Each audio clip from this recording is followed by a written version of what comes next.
வணக்கம். சாய்ஸ் அகாடமியிலிருந்து சண்முகப்பிரியா. இன்னைக்கு நம்ம என்ன பார்க்க போறோம்னா, ஆங்கிலேய ஆட்சிக்கு எதிராக தமிழகத்தில் நிகழ்ந்த தொடக்க கால கிளர்ச்சிகள் இந்த லெசன் பார்க்க போறோம். இந்த லெசன் பார்க்கறதுக்கு முன்னாடி ஒரு குட்டியா ஒரு ஸ்டோரி மாதிரி சொல்லிடுறேன். என்னதுன்னு பார்த்தீங்கன்னா, இதில் ஆங்கிலேயர்களை எதிர்த்த தமிழக வீரர்கள் அதில் முதன்மையாக யார் இருப்பார்னா புலித்தேவர் இருந்திருப்பார். புலித்தேவருங்கிற ஒரு பாளையக்காரர், ஓகேங்களா. அவரு தான் முதல்ல ஆங்கிலேயர்களை எதிர்த்திருப்பார். அவர் ஏன் எதிர்த்தாரு அப்படின்னு பார்த்தீங்கன்னா, தொடர்ச்சியாக நம்ம இந்தியாவில், அதாவது நம்ம சவுத் தமிழ்நாட்டில் பார்த்தீங்கன்னா கர்நாடக போர் நடந்திருக்கும், ஓகேங்களா. கர்நாடக போர் இதில் 3 கர்நாடக போர் நடக்கும். அந்த 3 கர்நாடக போரின் விளைவாக என்ன ஆகும்னா, முதல் 2 கர்நாடக போரில் ஆங்கிலேயர்கள் தோல்வி அடைஞ்சிருவாங்க. 3வது கர்நாடக போரில் ஆங்கிலேயர்கள் வெற்றி பெற்று யார் இந்த முகமது அலியை ஆர்கான் நவாப்பா நியமிப்பாங்க, ஓகேங்களா. முகமது அலி ஆங்கிலேயர்கிட்ட ஹெல்ப் கேட்டிருப்பாங்க. அப்போ ராபர்ட் கிளை நான் உன்னை ஆர்கான் நவாப்பா நியமிச்சிட்டேன்னா நீ அந்த வரி வசூல் பண்ணுறதே, அதே மாதிரி வியாபாரத்தில் எங்களுக்கு நிறைய சலுகைகள்லாம் நீ கொடுக்கணும் அப்படின்னு சொல்லி முகமது அலிகிட்ட டிமாண்ட் வைப்பாங்க. அந்த டிமாண்டை ஏற்றுக்குவார் முகமது அலி. சரிப்பா, நான் உனக்கு பண்ணி கொடுக்குறேன், எனக்கு எப்படியாவது இந்த சந்தா சாஹிப்பையும் ஃப்ரெஞ்சுக்காரங்களையும் தோக்கடிச்சிரு அப்படின்னு சொல்லுவாங்க, ஓகேங்களா. அப்படி சொன்ன உடனே ஆர்கான் நவாப் இது ஒரு நல்ல வாய்ப்பாக எடுத்துக்கிட்டு ஃப்ரெஞ்சுக்காரங்களையும் சந்தா சாஹிப்பையும் தோற்கடிச்சிருவாங்க. முகமது அலி ஆர்காடோட நவாப்பாயிருவார். இப்போ ஆர்காட் நவாப்பா முகமது அலி ஆன வெட்டிக்கு இந்த திருநெல்வேலி, அதுக்கப்புறம் மதுரை, இதெல்லாம் எங்கே போயிருச்சுன்னா ஆர்காடோட நவாபு கண்ட்ரோலில் போயிருச்சு, ஒரு முகமது அலி கண்ட்ரோலில் போயிருச்சா. அப்போ அந்த சைடில் வரி வசூலிக்கிறது எல்லாம் யாரோட உரிமை? ஆங்கில கிழக்கிந்திய கம்பெனியோட உரிமை. அதன்படி அவங்க எங்கே வராங்க? திருநெல்வேலி சைடில் வராங்க. அப்படி வரும்போது அங்கே பாளையக்காரராக்கிறவர் யார்? புலித்தேவர். இவர் இதுக்கு முன்னாடி யாருக்கெல்லாம் வரி செலுத்திட்டு இருந்தாருன்னு பார்த்தீங்கன்னா, தமிழக ஆட்சியாளர்கிட்ட, அதாவது மீனாட்சி அரசி இருக்காங்க இல்லைங்களா, அவங்களுக்கு கீழே தான் இவங்கெல்லாம் திரை செலுத்துகிற ஒரு அரசராக இருப்பாங்க. விஜய் இதில் அதாவது பாளையக்கார முறையை தோற்றுவிச்ச விஸ்வநாத நாயக்கர் அவங்களோட ஆட்சி காலத்திலேருந்தே இவங்க என்ன பண்ணுவாங்க, ஒரு ஒரு நம்ம ஆளுங்களுக்கு தான் வரி செலுத்திட்டு இருப்பாங்க. திடீர்னு ஒரு முகமது அலிங்கிற ஒரு சுல்தான் அவருக்கு வரும்போது அவரால் அந்நிய ஆட்சியை ஏற்றுக்கொள்ள முடியல, அது ஒரு ரீசன். இன்னொன்று என்னன்னா, ஆங்கிலேயர்கள் எங்களுக்கு இந்த டைம்குள்ளே வரி செலுத்தணும், இவ்வளோ பர்சன்டேஜாவது வரி செலுத்தணும்னு வரியையும் அதிகப்படுத்தியிருப்பாங்க. இது எல்லாத்தையும் பார்த்த இவர் பஞ்சமொழிக்கு வந்தவங்க, அவங்க கம்பெனி ஆளுங்க, நம்ம நாட்டில் பிழைப்பு நடத்த வந்தவங்க. நம்ம கிட்ட இருக்கிற உள்நாட்டு பிரச்சனை காரணமாக அவங்க அதை தலையீடு பண்ணி அவங்க அதை தனக்கு சாதகமாக பயன்படுத்திட்டு இப்போ அவங்க நம்மளை ஆட்சி பண்ணுற அளவுக்கு ஆயிடுச்சு. அவங்க இவ்வளோ வரி செலுத்தணும், இந்த டைம்குள்ளே செலுத்தணும், இப்படி செலுத்தணும் அப்படின்னு பல்வேறு ரூல்ஸ் போடுற அளவுக்கு இவங்க இருக்காங்கங்கிறத இந்த பாளையக்காரர்கள் ஏற்றுக்க முடியல அவங்களால, ஓகேங்களா. அப்போ முகமது அலி கீழே இருக்க அந்த ஆற்காடு பகுதியில் முதல்ல வரி செலுத்த திருநெல்வேலி பகுதியில் ஆட்சி பண்ணிட்டு இருந்த இந்த புலித்தேவர் தன்னோட எதிர்ப்பை தெரிவிக்கிறார். இப்படி தான் புலித்தேவரை முதல்ல ஆங்கிலேயர்கள் ஏற்றிருப்பாங்க, ஓகேங்களா. இதனால தான் புலித்தேவர் தான் முதல்ல எதிர்த்தாரு அப்படின்னு நம்ம சொல்கிறோம். ஏன்னா புலித்தேவர் அந்த சைடில் வரி வசூல் செய்ய கம்பெனியாருங்க அங்கே தான் முதல்ல வராங்க. அதனால புலித்தேவர் தன்னோட, அதாவது பலமான எதிர்ப்பு, சாதாரணமாக எதிர்ப்பெல்லாம் கிடையாது, ரொம்ப பலமான எதிர்ப்பை தெரிவித்து தன்னோட குறுகிய அந்த சின்ன படையை வச்சுக்கிட்டு ஆங்கிலேயர்களை வெளி பிதுங்க வச்சது யாருன்னா இந்த புலித்தேவர் தான், ஓகேங்களா.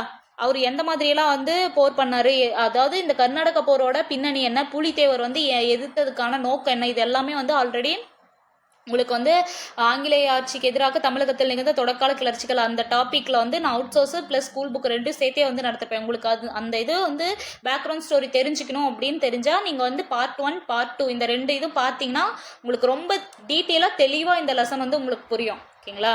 இதை இப்போ டைரெக்டாக நம்ம பாயிண்ட்ஸ் பார்க்குறதுனால ஏனோ தானோன்னு தான் இருக்கும். அதனால தான் நான் ஒரு சின்ன ரீகேப் மாதிரி சொல்லிட்டேன். முகமது அலி கீழே ஆற்காடுக்கு வந்துடும், ஆற்காடு சைடில் இந்த திருநெல்வேலி, மதுரை இந்த மாதிரி ஆட்சி பகுதியில் வந்துடும். இங்கே வரி செலுத்துகிற உரிமை, வரி கொடுக்குற அந்த வரி யாருக்கு கொடுக்கணும்னா ஆங்கிலேய கிழக்கிந்திய கம்பெனிகிட்ட கொடுக்கணும். மரபு வழியாக தமிழ் ஆள்கிட்ட அவங்க ஆட்சியாளர்கள் கீழே இருந்த இந்த பாளையக்காரர்களோட அந்நிய ஆட்சி முறை ஏற்றுக்க முடியாது. இதுதான் அவங்க ஸ்ட்ராங்காக இருக்கிறதுக்கு காரணம், ஓகேங்களா. இதில் அவங்களோட வீரமும் போர் யுக்தியும் அவங்க மன வலிமையும் நம்ம தெரிஞ்சுக்கலாம். ஓகே, 3 கர்நாடக போரில் அதாவது கிழக்கிந்திய கம்பெனி என்ன பண்ணுறாங்க, தன்னோட அதிகாரத்தையும் செல்வாக்கையும் விரிவாக்குறதுக்கு இந்த கர்நாடக போர்களை ஒரு வாய்ப்பாக பயன்படுத்திக்கிட்டாங்க. அப்படி வாய்ப்பாக பயன்படுத்திக்கிட்டு நாடு பிடிக்கும் நோக்கத்தில் என்ன பண்ணாங்க, நம்ம ஒரு கம்பெனியாக இருக்கிறதுனால ஆல்ரெடி அவங்க ஏன் ரூல் பண்ணலன்னா, அங்கே இங்கிலாந்துலேருந்து வரும்போதே வணிக நோக்கத்திற்காக மட்டும்தான் நீங்கள் போகிறீங்கன்ட்டு அந்த லெட்டர் வாங்கிட்டு வந்துடுவாங்க, ஓகேங்களா? அந்த அனுமதி கடிதம் வாங்குறப்ப நீங்கள் வணிக நோக்கத்துக்காக தான் வந்து வரோம், இங்கேருந்து நாங்கள் நாடு பிடிக்க நோக்கத்துக்கு நாங்கள் வரலன்னு சொல்லிட்டு தான் அங்கே இங்கிலாந்துலேருந்தே வந்து அவங்க ஒரு லெட்டர் பேட் மட்டும் கொடுத்து அதன் மூலியமாக தான் அனுமதி வாங்கியிருப்பாங்க. இப்போ இங்கே ஆட்சி பண்ணாங்கன்னா அவங்க இங்கிலாந்துலேருந்து இவங்களை ரிட்டர்ன் கூப்பிட்டுப்பாங்க. அதுதான் வந்துட்டு அதனால் இவங்க என்ன பண்ணாங்க, மறைமுகமாக நம்ம நாட்டோட செல்வாக்கின் மீது வந்து அவங்க அதிகாரம் செலுத்த ஆரம்பிச்சிட்டாங்க. அவங்களுக்கு தேவை நம்மளோட அரசியல் இது கிடையாது, ஓகேங்களா? நம்ம நாட்டை ஆட்சி பண்ணுங்கிற இது கிடையாது அவங்களுக்கு நோக்கம். அவங்களுக்கு தேவை நம்ம நாட்டில் இருந்து செல்வ வளங்கள் மீது தான், அந்த செல்வ வளத்தை கொள்ளையடிக்கிறதுல தான் அவங்களுக்கு வந்து முதன்மையான நோக்கமாக இருந்தது இந்த கம்பெனி, கிழக்கிந்திய கம்பெனி ஆட்களுக்கு, ஓகேங்களா? அப்போ வந்து என்ன பண்ணுறாங்க, நாடு பிடிக்கும் நோக்கத்துக்கான முதல் எதிர்வினையாக வந்து என்ன செய்கிறாங்கன்னா, திருநெல்வேலி பகுதியில் வந்து நெற்கட்டும் சேவல் அப்படிங்கிற பகுதியில் வந்து பூலித்தேவர் வந்து ஆட்சி பண்ணுறாங்க. அதை பூலித்தேவர் வந்து எதுக்குறாரு. பூலித்தேவருக்கு பின்னாடி வந்து யாருன்னா வேலுநாச்சியார் எதுக்குறாங்க, கட்டபொம்மன் எதுக்குறாரு, மருது சகோதரர்கள், இவங்களாம் வந்து மருது சகோதரர்கள்லாம் வந்து பெரிய பார்ட் வந்து கொடுத்துருப்பாரு. இந்த இதில் லெசன்லையும் சரி, இந்த போராட்டத்துலேயும் சரி, மிகப்பெரிய பங்களிப்பு யார் கொடுத்துருப்பாங்கன்னா மருது சகோதரர்கள் தான். ஏன்னா இவங்க வந்து வேலுநாச்சியார் அரசி ஆகிறதுக்கும் வந்து பங்கெடுத்திருப்பாங்க, அங்கேயும் வந்து போர் புரிஞ்சிருப்பாங்க. அதன் போக வந்து இந்த வீரபாண்டிய கட்டபொம்மன் அவருக்கும் வந்து ஹெல்ப் பண்ணியிருப்பாங்க, ஊமைத்துறைக்கு ஹெல்ப் பண்ணியிருப்பாங்க. இந்தாண்ட வந்து பார்த்திங்கன்னா தென்னிந்திய கிளர்ச்சி அப்படின்னு ஒரு கிளர்ச்சியை வந்து முன்னெடுத்து நடத்தியிருப்பாங்க. அதில் வந்து மருது சகோதரர்கள் வந்து எல்லாருக்குமே வந்து இவரோட நோக்கம் என்னென்னா ஆங்கிலேயர்களை எதுக்கணும். அதுக்கு யாரெல்லாம் வந்து வராங்களோ அவங்கள எல்லாத்தையுமே இவர் வந்து உயிர் கொடுத்து காப்பாற்றுற அளவுக்கு ஒரு நண்பனாக பாவிச்சுக்கிட்டவங்க இந்த மருது சகோதரர்கள், ஓகேங்களா? அப்புறம் அவருக்கப்புறம் யார் வராங்கன்னா தீரன் சின்னமலை வந்து வராங்க. தீரன் சின்னமலை காலத்துக்கு அப்புறம் பார்த்திங்கன்னா இந்த பாளையக்கார முறையவே வந்து முற்றிலும் வந்து ஆங்கிலேய அரசு வந்து அதாவது படைக்கெல்லாம் கலைச்சி இந்த பாளையக்காரர்கள் முறையை முற்றிலும் வந்து ஒழிச்சிடுறாங்க, ஓகேங்களா? இப்போ பாளையக்காரர் போர் அப்படிங்கிறது எப்போ வருது, 1806. இந்த பாளையக்காரர் முறை ஆரம்பித்து எப்போ 806 வேலூர் கிளர்ச்சி வரைக்குமே வந்து இந்த பாளையக்காரரோட அந்த போர் வந்து தொடர்ந்து வந்துட்டே இருக்குது அப்படின்னு வந்து சொல்கிறாங்க. தமிழ்நாட்டில் தான் வந்து பிரிட்டிஷ்க்கு எதிராக தீவிரமான போர் நடந்ததே இந்த தமிழ்நாட்டில் தான், ஓகேங்களா? அப்போ வந்து வேலூர் புரட்சி வரைக்குமே வந்து இந்த பாளையக்காரர் முறைகள் வந்து ரொம்ப முக்கியத்துவம் வாய்ந்ததுங்கிறாங்க. அப்படிப்பட்ட பாளையம்னா என்ன, இந்த பாளையக்கார முறையெல்லாம் யார் கொண்டு வந்தாங்க, எப்படியெல்லாம் இந்த பாளையக்கார முறையை வந்து நிர்வகிச்சாங்க அப்படிங்கிறத நம்ம பார்க்கலாம். பாளையங்கிற சொல் வந்து எப்படின்னு பார்த்தீங்கன்னா ஒரு குறிப்பிட்ட ஒரு பகுதி இல்லைன்னா வந்து, ஓகேங்களா, பாளையங்கிறது ஒரு சின்ன பகுதி, அதாவது ஒரு பேரரசில் ஒரு குட்டியான பகுதி தான் வந்து பாளையம் அப்படின்னாங்க. எப்படின்னா எப்படி ஒரு பெரிய ஒரு தமிழ்நாடுங்கிற ஒரு ஸ்டேட் வந்து எப்படி 32 மாவட்டங்களாக வந்து பிரிஞ்சிருக்கு, அதில் இருக்கிற கிராமங்கள் பிற்கா வட்டம் தாலுக்கு இந்த மாதிரி பிரிச்சிருக்கு இல்லைங்களா? அந்த மாதிரி ஒரு பேரரசு என்ன பண்ணியிருக்காங்க, பாளையமாக வந்து பிரித்து அதில் வந்து ஒரு இது வந்து பாளையக்காரர் எப்படின்னா தலைமுறையாக தான் வந்து இருக்கும், ஓகேங்களா? இப்போ ஒருத்தர் வந்து பாளையக்காரராக நியமிச்சிட்டாங்க. இப்போ சண்முகப்பிரியா வந்து ஒரு இடத்துக்கு வந்து பாளையக்காரன்னா பின்னாடி அவங்க வழி வரவங்க தான் அந்த பாளையத்துக்கு வந்து பொறுப்பு, ஓகேங்களா? அப்போ அது தலைமுறையாக தான் அந்த பாளையக்கார முறை வந்து இருக்குது. இதை வந்து என்ன சொல்கிறாங்கன்னா ஒரு சிற்றரசு மாதிரி, ஒரு இடத்துல ஒரு பேரரசில் ஒரு சின்ன ஒரு அரசு மாதிரி. அந்த சமயத்தில் வந்து பாளையக்காரங்களை என்னன்னு சொல்கிறாங்க, ஆங்கிலேயர்கள் வந்து போலிக்கார் அப்படின்னு வந்து சொல்கிறாங்க. இதுக்கு வந்து என்னென்னா, இது வந்து ஒரு தமிழ் சொல்லாக பார்த்தீங்கன்னா பாளையக்காரங்க அப்படின்னா ஒரு அரசுக்கு வந்து நல்ல ஒரு அரசுக்கு வந்து நாங்கள் வந்து அந்த பகுதியில் வந்து வசூலித்து வரி வசூல் பண்ணி வந்து அரசுக்கு வந்து கப்பம் கட்டுறோம். இப்போ அரசரே வந்து நேரடியாக எல்லா பகுதியிலையும் பார்க்க முடியாது இல்லைங்களா? அப்போ அரசருக்கு வந்து நாங்கள் ஒரு கப்பம் கட்டுறோம் அப்படிங்கிறத தான் வந்து பாளையக்கார முறை அப்படிங்கிறாங்க, ஓகேங்களா? அதாவது ஒரு படை இருக்கும், அந்த படையில் வந்து ஒரு இராணுவ வீரர் வந்து நல்லா இருக்கார், நல்லா பெர்ஃபார்ம் பண்ணுறாரு அப்படின்னா அவருக்கு வந்து ஒரு குறிப்பிட்ட ஒரு சின்ன பகுதியை கொடுத்துருவாங்க. அந்த பகுதியை நீ வந்து ஆட்சி பண்ணிக்கலாம்ப்பா, அந்த பகுதியை வந்து நீ நிர்வகிக்கலாம், ஆட்சி கிடையாது நிர்வகிக்கலாம் அப்படிங்கிறாங்க. அந்த நிர்வாகம் வந்து என்னோட நேரடி கட்டுப்பாட்டில் வந்து இருக்கணும் அப்படின்னு வந்து சொல்கிறாங்க. இதை யார் கொண்டு வந்தாங்க அப்படின்னு பார்த்தீங்கன்னா இந்த பாளையக்கார முறைகளை வந்து வாரங்காலில் வந்து பிரதாபருத்ரன் அப்படின்னு ஒருத்தர் வந்து இருக்கார், ஓகேங்களா? வாரங்காலில் பிரதாபருத்ரன் அவரோட ஆட்சி காலத்தில் தான் வந்து இந்த காக்கத்திய அரசு அப்படின்னு சொல்லிட்டு இருக்கு இல்லைங்களா? காக்கத்திய அரசுல வாரங்காலில் பிரதாபருத்ரன் அப்படின்னு ஒருத்தர் இருக்கிறாரு. அவரு தான் இந்த பாளையக்கார முறையை வந்து ஃபர்ஸ்ட் என்ன பண்றாரு, நடைமுறைப்படுத்துறாரு, ஓகேங்களா? இந்த மதுரை நாயக்கராக பதவியேற்ற விஸ்வநாத நாயக்கர் அவர் என்ன பண்றாரு, அவர் வந்து தன்னோட அமைச்சர் வந்து அரியநாதரை வந்து கூப்பிடுறாரு. அரியநாதரா இங்கே வா, என்னால் வந்து இந்த மதுரையை ஃபுல்லாக வந்து ஆட்சி பண்ண முடியாது, இதுக்கு ஏதாவது ஒரு சொல்யூஷன் சொல்லு அப்படின்னு வந்து சொல்றாரு. நம்ம வந்து அப்போ வந்து ஒரு பாளையக்கார முறையை வந்து நடைமுறைப்படுத்தலாம் அரசே அப்படின்னு சொல்லி இந்த அரியநாதர் வந்து விஸ்வநாத நாயக்கர் கிட்ட சொல்கிறாரு. இந்த விஸ்வநாத நாயக்கர் எப்போ பதவி வைக்கிறாரு, 1529 வந்து பதவி வைக்கிறாரு. இந்த பாளையக்கார முறை அப்படின்னா என்னன்னு சொல்லி பார்த்தீங்கன்னா, பேரரசுகளை வந்து சின்ன சின்ன பகுதிகளாக வந்து பிரித்து அதை 72 பாகமாக பிரிக்கிறாங்க. பிரித்து அங்கே ஒரு இராணுவ வீரரை வந்து நியமனம் பண்ணுறாங்க. அப்படி நியமனம் பண்ணால் அந்த பகுதிக்கு அவங்க தான் வந்து எது நடந்தாலும் நிர்வாகம், நீதி, இராணுவம், படை பராமரிக்கிறது எல்லாமே வந்து அவங்களோட பொறுப்பு அப்படின்னு சொல்லி அவர் வந்து அறிமுகப்படுத்துகிறாரு. இதை வந்து யார் நடைமுறைப்படுத்தியிருக்காங்க அப்படின்னு பார்த்தீங்கன்னா, இந்த பிரதாபருத்ரன் இருக்கார் பார்த்தீங்களா, அவர் வந்து இதை வந்து நடைமுறைப்படுத்தியிருக்காரு அப்படின்னு வந்து சொல்கிறாங்க. யார் வாரங்காலை ஆட்சி பண்ண இந்த பிரதாபருத்ரன் ஆட்சி காலத்தில் இந்த பாளையக்கார முறை வந்து நடைமுறைப்படுத்தியிருக்காங்க. அறிமுகப்படுத்தது வந்து அரியநாதரோட உதவியோட யார் விஸ்வநாத நாயக்கர் வந்து அறிமுகப்படுத்தியிருக்காங்க. எப்போ 1529. ஓகேங்களா. அப்போ அந்த பாளையக்காரரோட முறை என்ன, அதாவது அவங்களோட டியூட்டிஸ் என்ன, வரி வசூலிக்கணும், நிலப்பகுதியெல்லாம் நிர்வகிக்கணும், அங்கே ஏதாவது பிரச்சனைனா அங்கே வந்து வழக்கெல்லாம் விசாரிக்கணும், இவங்களே வந்து அந்த பகுதியில் வந்து தீர்ப்பும் சொல்லிக்குவாங்க. அந்த குறிப்பிட்ட பகுதியில் வந்து பாதுகாப்பு பணியிலேருந்து படையை நிர்வகிக்கிற பகுதி எல்லாமே வந்து யாரே இந்த பாளையக்காரர்கள் தான் வந்து பார்த்துக்கணும். அப்படி வரி வசூலித்து என்ன பண்ணணும், ஒரு பேரரசுக்கு வந்து இவங்க கப்பம் கட்டணும். ஓகேங்களா. யாரு கீழே வந்து சிற்றரசர்களாக இருக்காங்களோ அந்த சிற்றரசர்கள் பேரரசர்களுக்கு வந்து கப்பம் கட்டுறது தான் இந்த பாளையக்கார முறை அப்படிங்கிறாங்க. அதே மாதிரி இவங்க வந்து அந்த குறிப்பிட்ட பகுதியில் வந்து காவலும் காப்பாங்க. ஓகேங்களா. படைக்காவல் வச்சு அவங்க என்ன பண்ணுவாங்க, காவல் காக்கிறதுனால இவங்களை என்ன பண்ணுறாங்க, படிக்காவல்னும் அரச காவல், அரசரால் நியமிக்கப்பட்ட ஒரு காவகாரன் தான் அந்த இடத்துக்கு நான் அப்படிங்கிறது தான் வந்து அரசு காவல் அப்படிங்கிறாங்க. பாளையக்கார முறை பார்த்தீங்கன்னா கிட்டத்தட்ட வந்து 200 வருஷமாக வந்து இது வந்து நடைமுறையில் வந்து இருக்குது. ஓகேங்களா. 200 வருஷத்துக்கு மேலாக வந்து என்ன பண்ணுவாங்க, இந்த பாளையக்கார முறைகள் வந்து இருந்திருக்கு. இதை வந்து என்ன பண்ணுறாங்க, டிஸ்டர்ப் பண்ணும் போது தான் வந்து பெரிய புரட்சி மாதிரி வந்து வருது. அதாவது நாயக்க மன்னர்களாக உருவாக்கப்பட்ட 72 பாளையமும் எப்படி பிரிஞ்சிருக்காங்க அப்படின்னு பார்த்தீங்கன்னா, மேற்கு கிழக்கு அப்படின்னு சொல்லி 2 பகுதியாக வந்து பிரிஞ்சிருக்காங்க. ஓகேங்களா. ஒரு பகுதி வந்து மேற்குன்னும் இன்னொரு பகுதி வந்து கிழக்கு பாளையமும் ஒன்று அப்படின்னு சொல்லிட்டு 2 பகுதியாக வந்து பிரிச்சிருக்காங்க. இந்த 2 பகுதியுமே வந்து ரொம்பவுமே முக்கியத்துவம் வாய்ந்ததாக தான் வந்து சொல்கிறாங்க. எதுவுமே ஒன்றுக்கு சளைச்சது ஒன்று அப்படின்னு சொல்லிட்டுலாம் கிடையாது. 2 பாளையக்காரங்களுமே வந்து ரொம்ப முக்கியத்துவம் வாய்ந்தது தான். அதில் வந்து பார்த்திங்கன்னா இந்த கிழக்கு பாளையம் அப்படின்னு சொல்லி பார்த்தீங்கன்னா, கிழக்கு சைடில் என்னெல்லாம் இருந்துச்சு அப்படின்னா, சாத்தூர், நாகலாபுரம், எட்டயபுரம், அதுக்கப்புறம் பாஞ்சாலங்குறிச்சி, இதெல்லாம் வந்து கிழக்கு பாளையங்களாக இருந்தது. ஓகேங்களா. இது சாத்தூர், நாகலாபுரம், எட்டயபுரம், பாஞ்சாலங்குறிச்சி இதெல்லாம் வந்து கிழக்கு பாளையங்கள். அதே மாதிரி மேற்கில் வந்து எப்படின்னு பார்த்தீங்கன்னா, ஊத்துமலை, தலைவன்கோட்டை, நடுவுக்குறிச்சி, சிங்கம்பட்டி, சேத்தூர் இதெல்லாம் வந்து மேற்கு பாளையமாக வந்து இருக்குது. ஓகேங்களா. இப்போ வந்து கிழக்கு பாளையத்தில் வந்து யார் இருக்கிறாங்க, இந்த பாஞ்சாலங்குறிச்சி, அங்கே தான் வந்து திருநெல்வேலி, நெற்கட்டும் சேவல் இதெல்லாம் கிழக்கு பாளையம்னு சொல்லிட்டேன். பூலித்தேவர் ஆட்சியில் பார்த்தீங்கன்னா மேற்கு பாளையத்தை தான் வந்து ஆட்சி பண்ணியிருப்பாங்க. ஓகேங்களா. நெற்கட்டும் சேவல் பகுதி இருக்குது இல்லைங்களா, அது வந்து மேற்கு பாளையக்காரங்களில் ஒன்றாக தான் வந்து இருந்துச்சு. இந்த பாஞ்சாலங்குறிச்சி அப்படிங்கிறது வந்து தெலுங்கு பாளையக்காரங்கள்னு சொல்லுவாங்க. அது வந்து யாருன்னா வந்து இவர் வீரபாண்டிய கட்டபொம்மன் வந்து ஆட்சி பண்ணியிருப்பார். ஓகேங்களா. அப்போ பூலித்தேவர் வந்து எந்த பாளையக்காரர்களுக்கு வந்து தலைமை, மேற்கு பாளையக்காரங்களுக்கு தலைமை. ஆல்ரெடி முன்னாடியே சொல்லியிருந்தேன் இல்லைங்களா, ஆற்காடு வந்து யாரோட கண்ட்ரோலில் போயிடுச்சு, முகமது அலி கண்ட்ரோலில் வந்து போயிடுச்சு. அப்போ வந்து முகமது அலி கீழே வந்து எந்த பகுதி வருது, இந்த மேற்கு பாளையமும் வந்து வருது. அப்போ மேற்கு பாளையம் வரும்போது கம்பெனி வந்து என்ன பண்ணுறாங்க, ஓகேப்பா நீ போய் அங்கே வரி வந்து வசூல் பண்ணிக்கோ அப்படின்னு சொல்லி என்ன பண்ணுறாங்க, வந்து கம்பெனி கிட்ட வந்து சொல்கிறாங்க. கம்பெனி என்ன பண்ணுறாங்க, அதுக்குன்னு ஒரு ஆளை வந்து வைக்கிறாங்க. அந்த ஆள் யாருன்னா கர்னல் ஹெரான். அவர் என்ன பண்ணுறாரு, ஒரு சின்ன படை மாதிரி வந்து எடுத்துகிட்டு கம்பெனிக்கு வரி வசூலிக்க போகிறவன் என்ன பண்ணோம், இந்த மாதிரிலாம் இருக்குப்பா, இனிமேல் நீங்கள் எங்களுக்கு தான் வரி செலுத்தணும் அப்படின்னு வந்து சொல்லியிருக்கணும். இவர் என்ன பண்ணுறாரு, கர்னல் ஹெரான் வந்து கம்பெனியாளராக போயிட்டு இவர் வந்து படையை கூட்டிகிட்டு போயிடுறாரு. ஓகேங்களா. இது இன்னும் வந்து பூலித்தேவரை தூண்டி விட்டுருது. படையை கூட்டு போய் நீ ஒழுங்காக வரி செலுத்தலைன்னா இந்த படை, அதாவது நீ வந்து ஆங்கிலேயர் கீழே வந்து வந்துருவ அப்படின்னு வந்து சொல்கிறாங்க. ஓகேங்களா. படை மூலியமாக போய் போர் மிரட்டல் விடுற மாதிரியே இந்த கர்னல் ஹெரான் வந்து பூலித்தேவர்கிட்ட பேசியிருப்பாரு. இது வந்து பூலித்தேவருக்கு வந்து சுத்தமாக வந்து பிடிக்காது.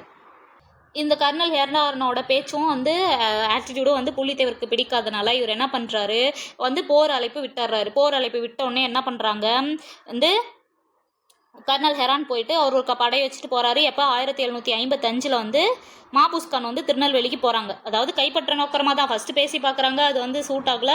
உடனே இவர் என்ன பண்ணுறாரு, மாபூஸ்கான் கிட்ட போய் வந்து சொல்கிறாரு. இந்த மாபூஸ்கான் யாருன்னா முகமது அலியோட சகோதரர். ஓகேங்களா. முகமது அலியோட தம்பி தான் இந்த மாபூஸ்கான். அவர்கிட்ட போயிட்டு வந்து சொல்கிறாங்க. இந்த மாபூஸ்கான் என்ன பண்ணுறாரு, அவனுக்கு அவ்வளோ திமிராயிடுச்சா, நம்ம வந்து பார்த்துக்கலாம் அப்படின்னு சொல்லிட்டு இந்த மாபூஸ்கான் என்ன பண்ணுறாரு, ஒரு படையை கூட்டிகிட்டு போகிறாங்க திருநெல்வேலிக்கு போகிறாங்க. திருநெல்வேலிக்கு போகிறப்ப வந்து மதுரையை வந்து ஈஸியாக வந்து அவங்க கையில் வந்து போயிடுது. யார், மாபூஸ்கான் கையில் வந்து போயிடுது. இப்போ மதுரை வந்து கட்டுப்பாட்டை இழந்துருதா. அதன் பிறகு இவங்க என்ன பண்ணுறாங்கன்னா, கர்னல் ஹெரான் வந்து பூலித்தேவர் வந்து போயிட்டு கண்ட்ரோல் பண்ண பார்க்குறாரு. நீ வந்து கம்பெனி கீழே வந்து வரணும் அப்படின்னு சொல்கிற போது பூலித்தேவர் வந்து மறுத்ததுனால இவங்க என்ன பண்ணுறாங்க, பூலித்தேவர் மேலே வந்து போர் செய்ய முன்வராங்க. இப்படி போர் அழைப்பு விடுத்தோடனே இந்த புலித்தேவர் என்ன பண்ணுறாரு, இவர் ஆல்ரெடி மேற்கு பாளையக்காரராக தானே இருக்காரு. இவர் மேற்கு பாளையக்காரங்க கிட்டலாம் தன்னோட பக்கத்தில் இருந்த பாளையக்காரர் எல்லாருக்கிட்டையும் வந்து ரொம்ப நல்ல மதிப்பு வந்து பெற்றிருந்தார். அதாவது மேற்கு பாளையக்காரங்கள் கிட்ட மிகுந்த செல்வாக்கு வந்து இவர்கிட்ட இருக்குது. அதே மாதிரி பீரங்கிகளோட தேவையும் துணைக்கால பொருட்கள் மற்றும் படைவீரர்கள் ஊதியம் இதெல்லாம் வந்து இவங்க சைடில் வந்து பேக் ஃபயராக இருக்குது. யாருக்கிட்ட ஆங்கிலேயர்கள் சைடில் என்னவா இருக்குது, சரியான வந்து போர் தளவாடங்கள் இன்னும் வந்து சேரல. அதே மாதிரி வீரர்கள் கிட்ட வந்து சம்பள பிரச்சனை வேறு ஓடிட்டு இருந்தது. இதெல்லாம் வந்து கம்பெனி ஆளுங்களுக்கு எதிராக இருந்தது. இந்த சூழ்நிலையை வந்து தனக்கு சாதகமாக பயன்படுத்திக்கிட்ட இந்த புலித்தேவர் கர்னல் ஹெரான் எதிர்த்து வந்து போறாரு. இவர் வந்து ஆல்ரெடி நம்ம படையில இவ்வளோ பிரச்சனை இருக்குது, இப்போ வந்து புலித்தேவரை எதிர்க்கிறது நல்லது கிடையாது அப்படின்னு சொல்லி கர்னல் ஹெரான் என்ன பண்ணுறாரு, தன்னோட திட்டத்தை விட்டுட்டு மதுரையிலேருந்து பின்வாங்கிடுறாரு. இப்போ மதுரை வந்து இவங்க சைடில் வந்து போயிடுச்சு. ஓகேங்களா. இதில் வந்து போரில் வந்து பின்வாங்கினதுனால கம்பெனிக்கு வந்து அதிகமான அவமானமாக போயிடுது. கர்னல் ஹெரானை வந்து அந்த போர்லேருந்து சஸ்பெண்ட் பண்ணிடுறாங்க. ஓகேங்களா. இதுக்கு மேலே நீ ஒன்றும் பண்ண வேணாம், நாங்கள் பார்த்துக்குறோம் அப்படின்னு சொல்லி கம்பெனி வந்து அவர் வந்து திரும்ப கூப்பிட்டுக்கிட்டாங்க. அதே மாதிரி அவரை வந்து சஸ்பெண்டும் பண்ணி அனுப்பிவிட்டாங்க. யாரை, கர்னல் ஹெரானை. ஏன்னா அவர் படையிலேருந்து பின்வாங்கிட்டாரு அப்படிங்கிறதுனால. ஓகேங்களா. இது வரைக்கும் புரிஞ்சுதா? அதுக்கப்புறம் வந்து புலித்தேவர் இதுக்கு மேலே இவங்களை சும்மா விடக்கூடாது, நம்மளும் 2ல் 1 பார்த்துடணும்னு சொல்லிட்டு புலித்தேவரும் வந்து போருக்கு ஆயத்தமாகறாரு. அப்படி புலித்தேவர் வந்து போருக்கு ஆயத்தமானோடனே ஆள் சேர்க்குறாரு. யாரெல்லாம் ஆள் சேர்க்குறாருன்னு பார்த்தீங்கன்னா, முகமது அலிக்கு எதிராக இருக்கிறவங்க எல்லாமே இனிமேல் எனக்கு நண்பர்கள் அப்படின்னு சொல்லிட்டு என்ன பண்ணுறாங்க, இந்த மியானா, முடிமியா, நபிகான் கட்டாக்கு இவங்கெல்லாம் வந்து பார்த்திங்கன்னா வந்து முகமது அலி கீழே வந்து ஒரு அதிகாரிகளாக இருந்தாங்க. ஏன்னா முகமது அலி வந்து சந்தா சாஹிப்போட பகுதி எல்லாமே 3ஆம் கர்நாடக போரில் வின் பண்ணி வாங்கியிருப்பார். அங்கே இருந்த அரசர்கள் எல்லாம் இவங்க முகமது அலிக்கு வந்து பணியாட்களாக வந்து நியமிச்சிருப்பாங்க. அதாவது அடிமையாக வந்து இருப்பாங்க. இவங்க எல்லாமே வந்து யார், இந்த மேற்கு பாளையக்காரங்களுக்கு துணை போகிறாங்க. நாங்களாம் ஆல்ரெடி சந்தா சாஹிப்புக்கு இருந்தோம், இப்போ முகமது அலி பண்ணுறது எதுவுமே தெரியல, நாங்கள் உங்கள் கூட சேர்ந்துக்கிறோம் அப்படின்னு சொல்லி இந்த மியானா, முடிமியா, நபிகான் கட்டக்க இவங்கெல்லாம் வந்து புலித்தேவர் கூட சேர்ந்துக்கிறாங்க. இதன் மூலிமா வந்து புலித்தேவரோட படைபலமும் வந்து பெருகுது. புலித்தேவர் பாளையக்காரர்கள் எல்லாத்தையும் வந்து கூட்டு சேர்ந்துக்கிட்டு ஒரு கூட்டமைப்பு வந்து ஏற்படுத்துறாரு. ஆங்கிலேயர்களை எதிர்த்தே ஆகணும் அப்படின்னு சொல்லிட்டு கூட்டமைப்பு வந்து ஏற்படுத்துறாரு. அந்த கூட்டமைப்பில் வந்து சிவகிரி பாளையக்காரங்களை எங்களுக்குலாம் இதுக்கு வம்பு, நாங்களாம் வரல அப்படின்னு சொல்லிட்டு பின்வாங்கிடுறாங்க. அது ஆனால் அந்த சமயத்தில் இருக்கிற அந்த மேற்கு பாளையக்காரங்கள் எல்லாத்தையுமே வந்து மறவர் பாளையக்காரங்கள்னு சொல்லுவாங்கள்ல, அவங்க எல்லாமே வந்து புலித்தேவருக்கு ஆதரவு வந்து தந்தாங்க. இதில் வந்து எட்டயபுரம், பாஞ்சாலங்குறிச்சி இவங்க 2 பேரும் வந்து நாங்கள் வரலன்ட்டாங்க. இப்போ யாரெல்லாம் வரல, சிவகிரி, எட்டயபுரம், அதுக்கப்புறம் பாஞ்சாலங்குறிச்சி இந்த 3 பாளையக்காரங்கள் தவிர மற்ற எல்லார் மறவர் பாளையக்காரங்க எல்லாமே வந்து புலித்தேவர் கூட வந்து கூட்டமைப்பில் சேர்ந்துக்கிட்டாங்க. ஓகேங்களா. இந்த கூட்டணி சேர்க்குற விஷயம் வந்து ஆங்கிலேயர்களுக்கு வந்து போயிடுது. ஆங்கிலேயர்களும் வந்து கூட்டமைப்பை ஏற்படுத்தணும் அப்படிங்கிறதுனால இவங்க என்ன பண்ணுறாங்க, ஆங்கிலேயர்கள் ராமநாதபுரம், புதுக்கோட்டை அவங்க அந்த மன்னர்கள் கிட்டலாம் போயிட்டு ஆதரவு வந்து தேடுகிறாங்க. நீங்கள் வந்து எங்களுக்கு ஆதரவு கொடுங்க, நாங்கள் வந்து உங்களுக்கு வரியில் வந்து விலக்கு கொடுக்குறோம் அப்படின்னு சொல்லிட்டு இந்த புதுக்கோட்டை, ராமநாதபுரம் இந்த மன்னர்கள் கிட்ட வந்து ஆதரவு தேடி ஆங்கிலேயர்கள் வந்து போகிறாங்க. அதே மாதிரி புலித்தேவர் என்ன பண்ணுறாரு, ஹைதர் அலி இருக்கார் இல்லைங்களா, அவங்க அதுக்கப்புறம் ஃப்ரெஞ்சுக்காரங்க வந்து ஆங்கிலேயர்களுக்கு வந்து எதிரிங்க. அப்போ புலித்தேவர் வந்து அவங்களையும் நம்ம கூட்டணி சேர்த்துக்கலாம் அப்படின்னு சொல்லிட்டு ஹைதர் அலி அப்புறம் ஃப்ரெஞ்சுக்காரங்க இவங்களோட ஆதரவு எல்லாம் வந்து வாங்கிறதுக்காக போகிறாங்க. ஏற்கனவே வந்து என்ன பண்ணுவார், மராத்தியர்கள் கூட வந்து போர் புரிஞ்சிட்டு இருப்பார் இந்த ஹைதர் அலி. அந்த சமயத்தில் வந்து புலித்தேவருக்கு வந்து ஹெல்ப் பண்ண முடியல. யாரால, ஹைதர் அலியோட புலித்தேவருக்கு ஹெல்ப் பண்ண முடியல. ஓகேங்களா. ஃப்ரெஞ்சுக்காரங்களோட ஹெல்ப்பும் வந்து இவருக்கு வந்து பெருசாக கிடைக்கல. இப்போ இந்த மாபூஸ் கான் இருக்கார் பார்த்தீங்களா, அவருக்கு வந்து என்ன பண்ணுறாரு, இந்த முகமது அலி வந்து ஒரு படையை வந்து கொடுக்குறாரு. அந்த படையை வந்து என்ன சொல்கிறாரு, திருநெல்வேலி வந்து கைப்பற்றிட்டு வாப்பா அப்படின்னு சொல்லி மாபூஸ் கானுக்கு தன்னோட, அதாவது முகமது அலியோட தம்பி தான் மாபூஸ் கான், அவருக்கு வந்து தன்னோட படையை வந்து கொடுக்குறாரு. அப்படி கொடுக்குறப்ப என்ன பண்ணுறாங்க, கம்பெனி படையும் வந்து சேர்ந்துக்கிறாங்க. ஓகேங்களா. கம்பெனி படை, அதுக்கப்புறம் மாபூஸ் கானோட படை, அதுக்கப்புறம் இந்த புதுக்கோட்டை மன்னர், இதெல்லாம் சேர்த்து என்ன பண்ணுறாங்க, கம்பெனி வந்து ஒரு 1000 இது வந்து அனுப்புகிறாங்க. ஓகேங்களா. நவாப் வந்து என்ன பண்ணுறாரு, ஒரு 600க்கு மேற்பட்ட படை வீரர்களையும் வந்து அனுப்புகிறாங்க. மொத்தம் 1600 பேர் மேலே வந்து மாபூஸ் கான் வந்து போகிறாரு திருநெல்வேலியை நோக்கி. ஓகேங்களா. அங்கேருந்து வந்து அதே மாதிரி அவருக்கு அந்த கர்நாடக பகுதியில், அதுக்கப்புறம் வந்து அந்த சைடில் இருந்த குதிரைப்படைனா குதிரை மேலே இருந்து போர் செய்கிற குதிரைப்படை, அதுக்கப்புறம் காலாட்படை. ஓகேங்களா. ஆயுதங்கள் ஏந்திய வீரர்கள்லாம் வந்து காலாட்படை பிரிவை வந்து சேர்ந்து அவங்க எல்லாமே வந்து என்ன பண்ணுறாங்க, மாபூஸ் கானுக்கு வந்து ஹெல்ப் பண்ணுறாங்க. அப்போ கம்பெனி படை, அதுக்கப்புறம் முகமது அலி அனுப்பின படை, அதுக்கப்புறம் குதிரைப்படை, காலாட்படை இதெல்லாம் வந்து மாபூஸ் கானுக்கு சேர்ந்து ஒட்டுக்கா போகிறாங்க. ஒட்டுக்கா போகும்போது என்ன ஆகுதுன்னா, இந்த களக்காடு பகுதியில் வந்து தன்னோட வீரர்கள் எல்லாத்தையும் அணிவகுத்து நிறுத்துறதுக்கு முன்னாடியே என்ன பண்ணுறாரு, இந்த புலித்தேவர் வந்து திருவிதாங்கூர் மன்னர் இருக்கார் இல்லைங்களா, அவரோட ஹெல்ப்னால இவர் 2000 படை வீரர்களை கொண்டு போய் நிறுத்திடுறாரு. ஓகேங்களா. மாபூஸ் கான் வரது புலித்தேவர் வந்து ஒற்றர் மூலியமா தெரிஞ்சுக்கிட்டு திருவிதாங்கூர் மன்னரோட இவர் வந்து ஒரு டீம் ஃபார்ம் பண்ணி ஒரு 2000 வீரர்களை கொண்டு போய் இவர் நிறுத்துறாரு. இதனால மாபூஸ் கான் படைக்கு பெருத்த தோல்வி வந்து ஏற்படும். அப்போ மாபூஸ் கான் வந்து என்ன பண்ணுறாரு, திருநெல்வேலி பகுதியை வந்து அவரால் கைப்பற்ற முடியல. அவருக்கு வந்து பெருத்த தோல்வி வந்து அவமானமும் தோல்வியும் வந்து ஏற்படுது. இது வந்து பூலித்தேவருக்கு ஒரு மிகப்பெரிய வெற்றியாக அமையுது. நம்ம வந்து ஒன்று சேர்ந்து இருந்தோம்னா கண்டிப்பாக இந்த ஆங்கிலேயர்களை வந்து வெற்றியை கொள்ளலாம் அப்படிங்கிற ஒரு நம்பிக்கை வந்து ஏற்படுது. இதில் வந்து பெருமையாக வந்து இருக்கிறது யாருன்னா, பெருவாரியான உதவி யார் செய்கிறாங்கன்னா திருவிதாங்கூர் மன்னர் தான். அவர் வந்து எது வரைக்கும் ஹெல்ப் பண்ணுறாருன்னா 1756 1763 அந்த காலகட்டம் வரைக்குமே பூலித்தேவர் வந்து என்ன பண்ணுறாரு, பூலித்தேவருக்கு திருவிதாங்கூர் மன்னர் வந்து ஹெல்ப் பண்ணுறாரு. ஓகேங்களா. இந்த திருவிதாங்கூர் மன்னருக்கும் ஒரே நோக்கம் என்னன்னா, இந்த முகமது அலியை தோற்கடிக்கணும்பா, இந்த முகமது அலி கீழே இந்த நவாபு கீழெல்லாம் நம்மளால இருக்க முடியாது அப்படிங்கிறது தான் வந்து இந்த திருவிதாங்கூர் மன்னரோட நோக்கமும். அதனால புலித்தேவருக்கு ஹெல்ப் பண்றாரு. இந்த மாபூஸ் கான் தோல்வியின் மூலியமா வந்து புலித்தேவர் பலத்தை வந்து தெரிஞ்சுக்கிட்ட இந்த கம்பெனி என்ன பண்றாங்க, இந்த யூசப் கான் அப்படிங்கிற ஒருத்தர் வந்து அனுப்புறாங்க. யூசப் கான் யாருன்னா வந்து கான் சாஹிப் அப்படிங்கிறதும் அவர் பேர் தான், மருதநாயகமும் அவர் பேர் தான். ஓகேங்களா. இவரை வந்து போர்ல வந்து சிறந்தவர் அப்படின்னு சொல்லி கம்பெனி சார்பாக வந்து யூசப் கான் வந்து தலைமை ஏற்றுட்டு வராரு. அவர் என்ன பண்றாருன்னா, ஃபர்ஸ்ட் நமக்குள்ள இருக்கிற எல்லா பிரச்சனையும் வந்து சால்வ் பண்ணிக்கணும் அப்படின்னு சொல்லிட்டு திருச்சியிலிருந்து வந்து அவருக்கு வந்து பீரங்கி வந்து வர வேண்டியது இருந்துச்சு. ஓகேங்களா. யூசப் கானுக்கு வர வேண்டிய அந்த பொருளாக இருந்தது. இவர் வந்து அவசரப்பட்டு உணர்ச்சி வசப்பட்டு முடிவெடுக்காம இந்த யூசப் கான் தன்னோட போர் பொருட்கள் வர வரைக்குமே வந்து பீரங்கிலாம் நம்ம கைக்கு வந்து சேர்ற வரைக்குமே போர் தொடுக்காத அமைதியாக தான் இருந்தார். ஓகேங்களா. அதே மாதிரி பார்த்தீங்கன்னா பீரங்கி படையும் வந்து செப்டம்பரில் 1760 தான் வந்து இந்த யூசப் கான் கைக்கு வந்து சேருது. ஏன் அவ்வளோ லேட் ஆயிடுச்சுன்னு பார்த்தீங்கன்னா, ஒரு பக்கம் வந்து இந்த பிரெஞ்சுக்காரங்க வந்து சண்டை போட்டுட்டு இருக்காங்க ஆங்கிலேயர்கிட்ட. அதே மாதிரி ஹைதர் அலி என்ன பண்ணுறாரு, மராத்தியர்கிட்ட போய் சண்டை போட்டுட்டு இருக்காரு. அப்போ இவங்க இந்த ஹைதர் அலி எதுக்கிறதும் வந்து பார்த்தீங்கன்னா இந்த ஆங்கிலேயர்களோட வேலை தான். இப்படி வந்து ரெண்டு பக்கமும் அவங்களோட போர் இது போயிட்டு இருக்கிறதுனால, போர் தளவாடமான இந்த பீரங்கி தேவை இருந்ததுனால யூசப் கானுக்கு தக்க சமயத்தில் வந்து பீரங்கியை கொடுத்து உதவ முடியல. இதனால இவரும் வந்து செப்டம்பர் வரைக்குமே வந்து வெயிட் பண்ணிட்டு இருந்தார். ஓகேங்களா. அதே மாதிரி நெற்கட்டும் சேவல் பகுதியில் வந்து பார்த்தீங்கன்னா யூசப் முற்றுகையிடுறாரு. போர் முற்றுகையிட்டு கிட்டத்தட்ட 2 மாதம் வந்து அந்த போர் வந்து நீடிக்குது. ஓகேங்களா. இப்படி நீடித்த நிலையிலேயே வந்து என்ன ஆகுதுன்னா 1761 மே 16 பூலித்தேவரோட 3 முக்கிய கோட்டை வந்து போயிடுது. எது, நெற்கட்டும் சேவல், வாசுதேவநல்லூர், பனையூர். இது எல்லாமே வந்து யூசப் கானோட தொடர் போர்னால பூலித்தேவர் கைவசம் இருந்த இந்த 3 கோட்டைகளும் யூசப் கான் கைவசம் போயிடுது. ஓகேங்களா.